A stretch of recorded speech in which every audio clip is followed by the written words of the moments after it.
Her true colors. Jane and Paul were best friends from high school. They knew everything about each other. They started first grade together. They grew up in a small neighborhood, but they got separated when Jane's parents decided to move away. They met each other back in college and decided to start dating again. Paul had a girlfriend, but since they were coming from that far, he decided to stop talking to her and speak to Jane instead. He respectfully told her that it would be better for them to stop talking. Paul thought the relationship would be better since he had known Jane for a very long time. He had no idea that Jane had changed, but Jane was so slick that she decided not to tell him about the life she was living. Jane had a boyfriend, whom she also dumped since she got back with Paul. Shortly after that, Jane and Paul started having problems. The relationship would have been better had Jane told Paul the truth. Instead, she told Paul that she did not have a boyfriend.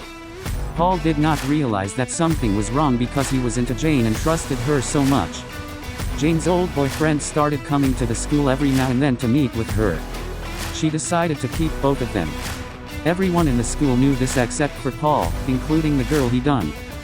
Paul loved to study, so he did not have time to go around the school like everyone else. One afternoon, Paul met with Jane in the alley. He could tell that something was wrong. Jane lied and told him that she was trying to study there because there was too much noise in her classroom. Paul had seen a shadow, but he did not say anything to her. He left her there. He was puzzled because he never thought that Jane would lie to him.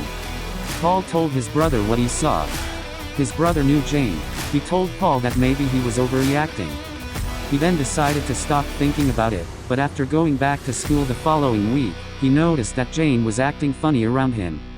He tried to find out if something was wrong, but Jane lied again. This time she told him that she had failed a subject and she had to stay back to catch up. Paul went home again and told his brother. His brother told him that maybe she was telling the truth. He decided once again to forget about it and believe Jane.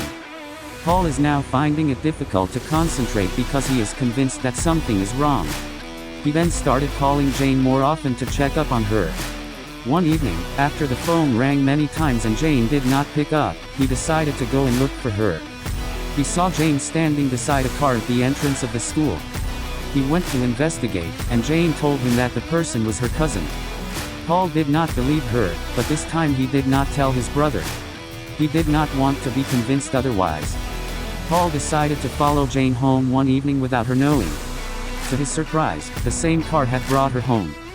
He stayed outside and waited. He saw Jane and the guy going into Jane's house. They stayed there for a while. Jane followed him to the door. He leaned over and kissed her before he left.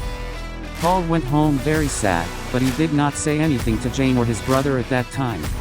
The next morning, Paul went to school. He decided to confront Jane, as she was about to lie to him. He told her not to bother to explain because he knew what he saw. She stood there crying. When Paul turned around, he saw everyone staring at him, including his old girlfriend.